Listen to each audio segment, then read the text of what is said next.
Music is life, you don't know. And I'm all set and ready to blow. I got some places out there I wanna see. It's gonna be irate, yeah. So put your hand in the air just for me. I want it up for the world to see, 'cause I wanted you and me's a fire. I'll bring the flame. It's gonna be irate, yeah. Boom, this is Mr. Nye, and you're listening and watching SAT Telecoms. Boom!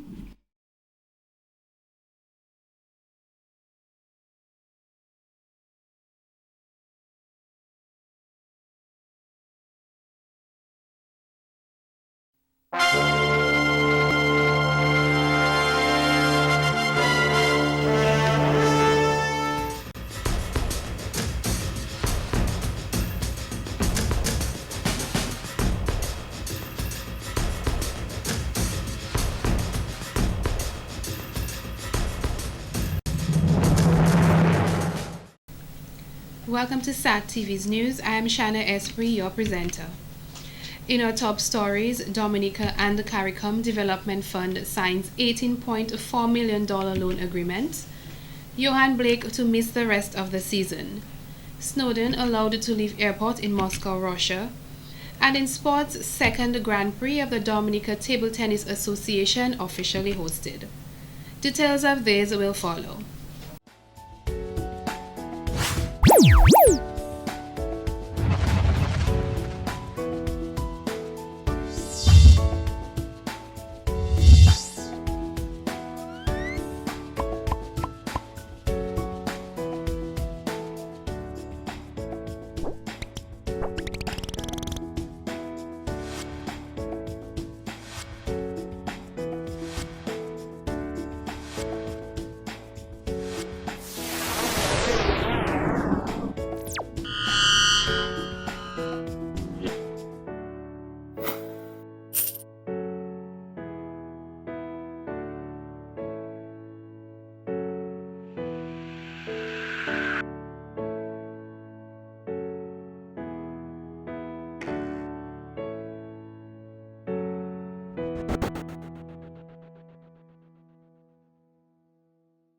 Welcome back.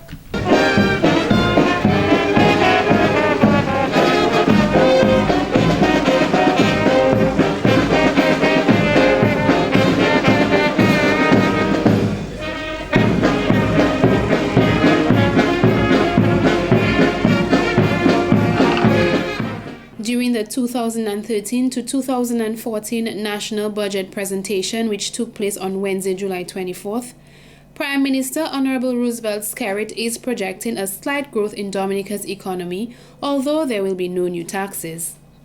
Mr. Skerrit said GDP estimates indicate Dominica's economy recorded 0.1% growth in 2012, which is not in line with government's projections. However, the economy is projected to grow by 1.6% in 2013 and possibly 1.7% in 2014. In 2012, agricultural production accounted for 12.7% of total GDP, with an overall increase of 7.5%, while positive growth was recorded in all subsectors, with the expectation of bananas, which saw a 23.5% reduction in production, he explained. Mr. Skerrit noted that positive growth rates in all other subsectors will keep the sector on a positive growth trend, which could see a 1.3% increase in the agricultural sector in 2013, supported by a turnaround in the banana subsector, which is expected to increase by 3.1%.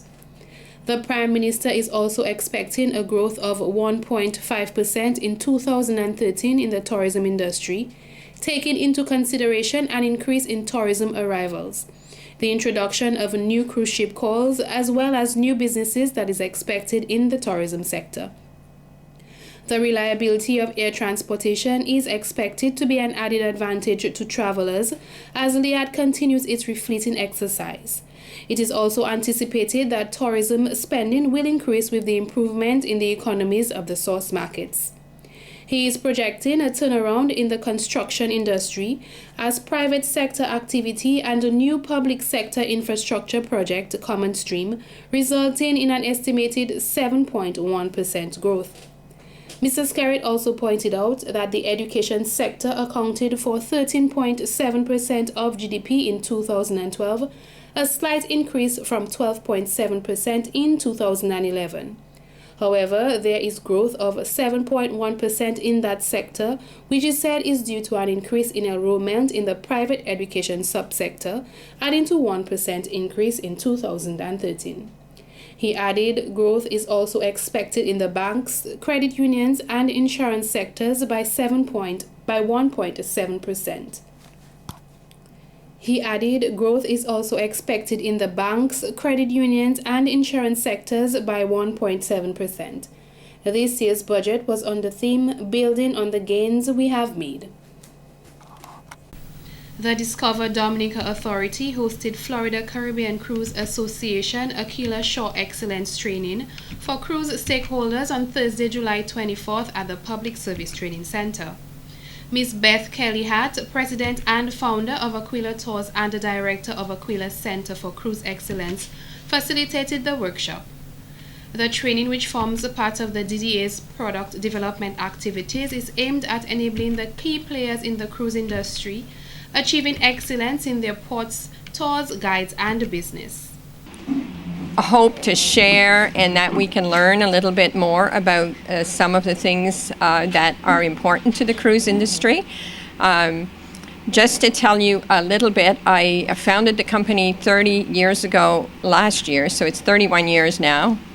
I used to say when I was 12 years old, but nobody believes me anymore. And the Center for Cruise Excellence was launched in 2007 at the encouragement of the cruise lines, because in my little corner of the world in Atlantic Canada, St. John, New Brunswick, for any of you who've been to Canada, this workshop will enable destinations to understand the roles of port destinations, tour operators, and other key players in the success of a destination's cruise industry. Examine the cruise line's expectations from a port of call and assess how the destination measures up. Learn how shore excursions work and how the cruise industry operates tours. Explore the best ways to provide excellent customer service for independent guests.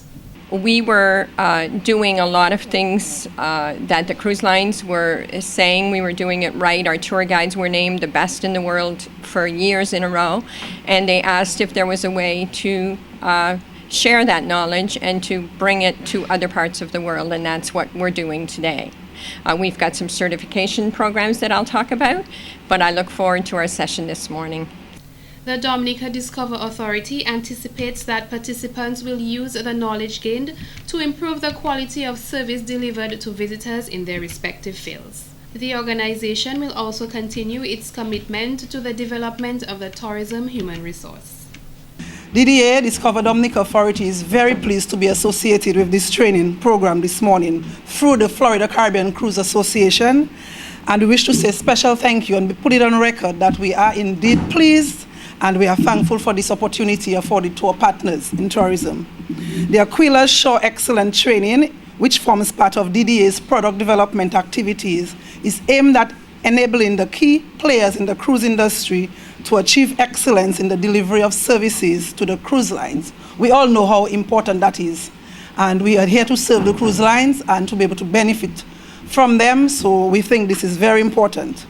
In more news, Police Chief Daniel Cabon has made it clear that he is not pleased as it relates to the theft of a firearm at the Roseau Police Station. 2 months ago, one of my officers took away a .45 pistol in the charge office. What is the intention of this officer? To steal the government, the police's weapon? I have assigned an investigation, and we're doing the investigations. But that is just to tell you, what are you doing with the government 45 pistol? You hear the colluding the drug dealers, or you hear the leaking out even my official documents.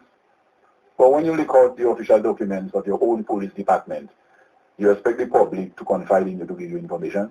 Mr. Carbon noted when such incidents occur, it damages the trust the public has in the police force, especially its ability to disseminate information to solve crimes. In related news, senior police officer Sergeant Philbert Bertrand, who was suspended for the sale of firearms, was reinstated after a civilian who was charged with possession of illegal firearm in 2012 told the police officers that he bought the firearm from Mr. Bertrand. An investigation was carried out into the matter. Sergeant Philbert Bertrand was suspended on the 23rd of October 2012 but was not given any reason for the suspension. The investigation was conducted and the inspector filed a report in which he indicated that there was no evidence that Sergeant Bertrand was involved in the illegal sale of state-owned firearms. The matter was forwarded to the Director of Public Prosecution, before which Sergeant Bertrand was dealt with by the Commission in his own judgment that Sergeant Bertrand should not have been on active duty while this allegation is being investigated.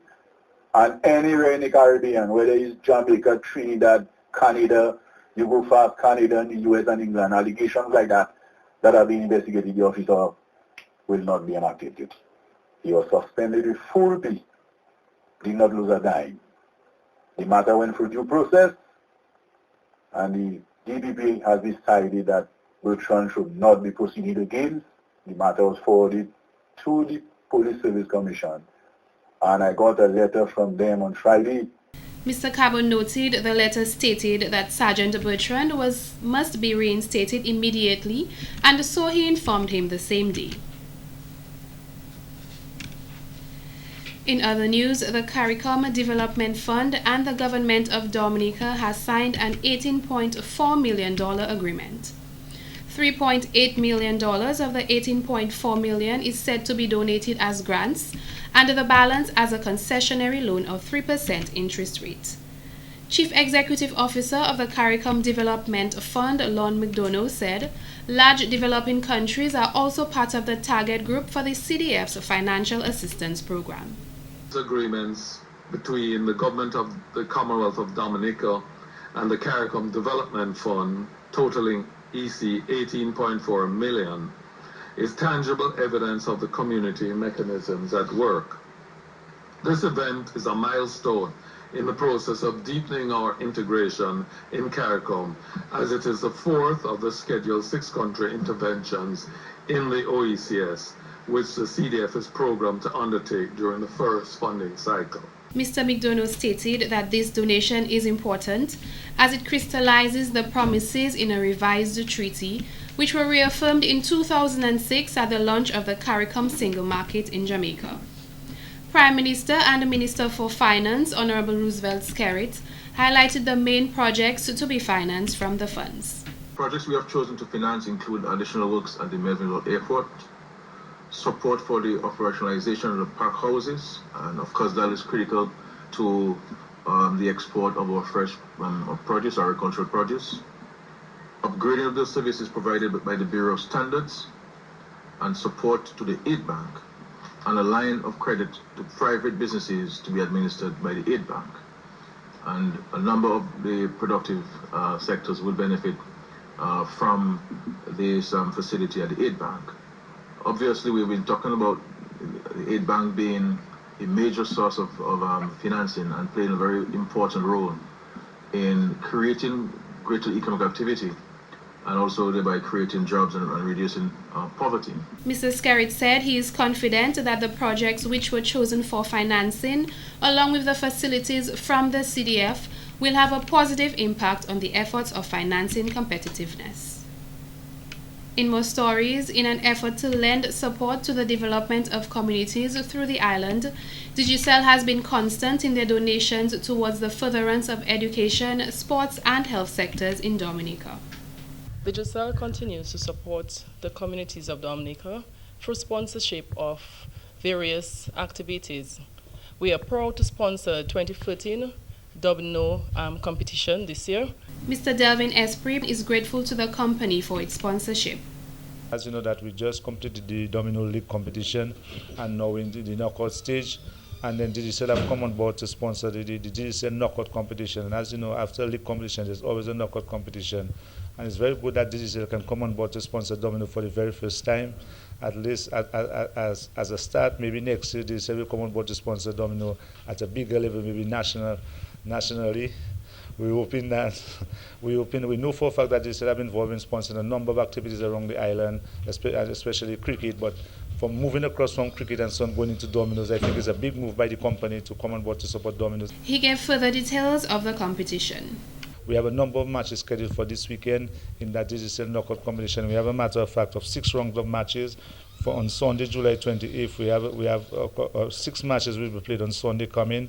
We have Homeboys versus Skills at Massac. We have Sunset Equipment, one Sunset versus Dr. Power. Geo Power Loader, that's Gavin Richards' team. We have One Stone from Calibishi coming up against Boys in Calibishi. We have Hilltop coming up against RC Construction in Carib Territory, and Stingway hosts Casbury in Good Hope, and also Baffo Point will come up against Lion, Baffo Point. So there's a number of matches. We have 6 matches on for this weekend. Next weekend we'll have what you call the 16. We'll have 16 matches as we go. So every weekend and so until the grand final. For the finals, Mr. Esprit promises a grand finale. The aim is to further develop the sport of domino in Dominica and regionally. In more stories, an incident where a speedboat seized by the police for alleged drug trafficking was burnt on the Coast Guard base in Fonkole is now under investigation by Police Chief Daniel Carbon. The boat in question is 26 feet long with the name Baudel, powered by twin 200 horsepower Yamaha engines, captured during an anti-drug operation in Stowe, a community south of the island. 3 individuals were arrested, while a van and 1,400 pounds estimated at a street value of $1.427 million were seized. You have the drug squad, the Coast Guard too, and other resources units of the force worked very hard to do a brilliant piece of work on that interception. And the exhibit is within the compound of the Coast Guard base, and someone can go inside there and destroy the exhibit by fire. Anything could have happened in the Coast Guard that morning. I have valuable assets given to me by the U.S. But if any U.S. not listening to that, the U.S. know the hearing.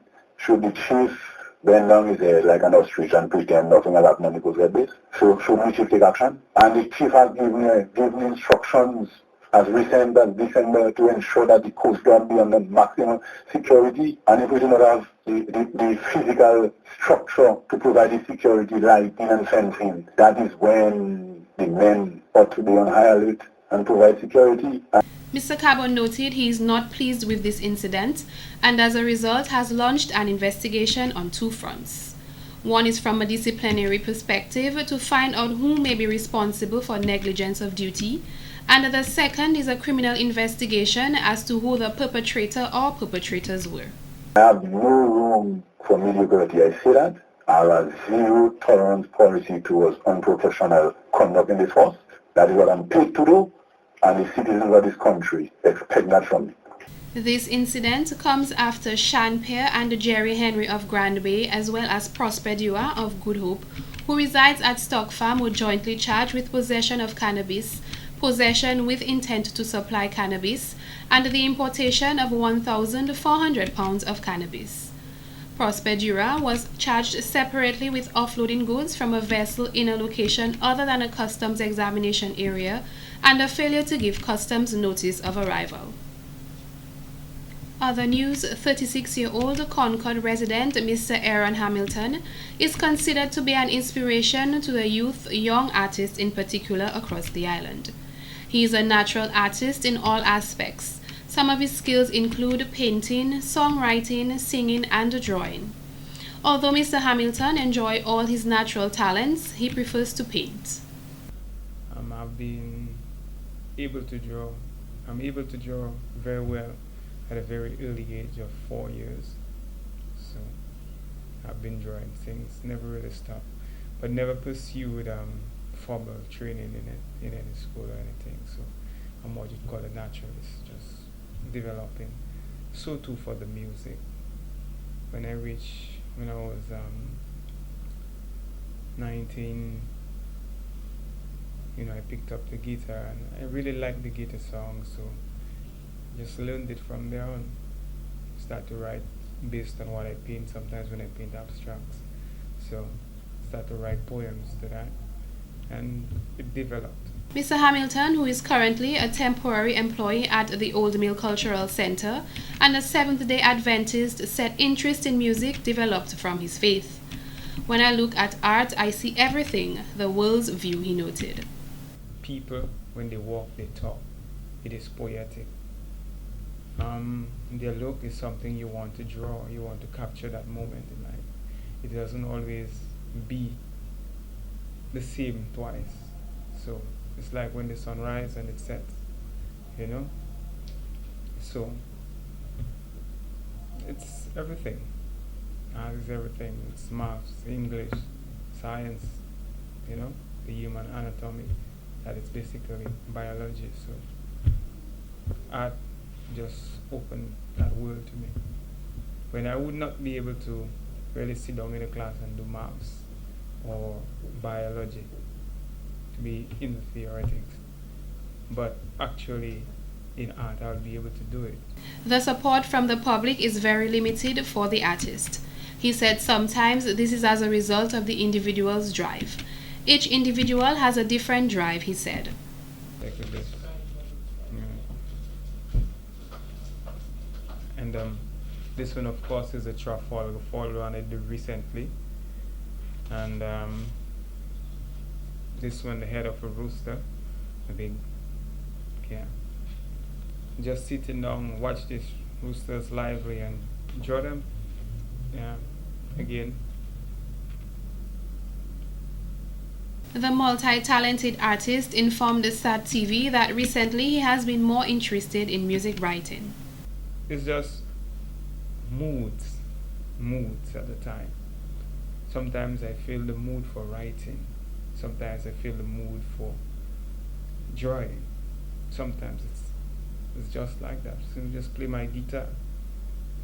What I did before is that after I'm finished with painting, to relax my mind, I use the guitar, the melody, the music. So I'll just sit down and play it and learn it at the same time. So that's how I really developed my skill on the guitar. So painting assists in that. Because I'm tired, I need to relax, I need to rest. Use music.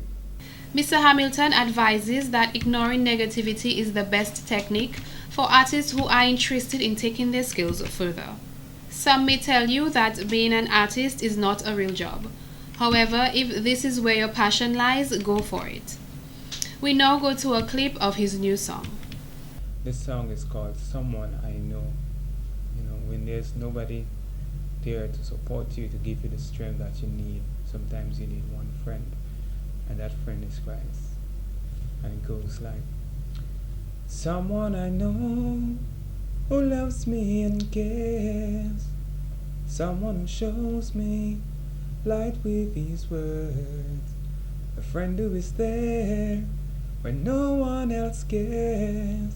He strengthens me when I am weak. Thank you. Just the first verse. This has been the local segment of the news. Coming up next, regional highlights.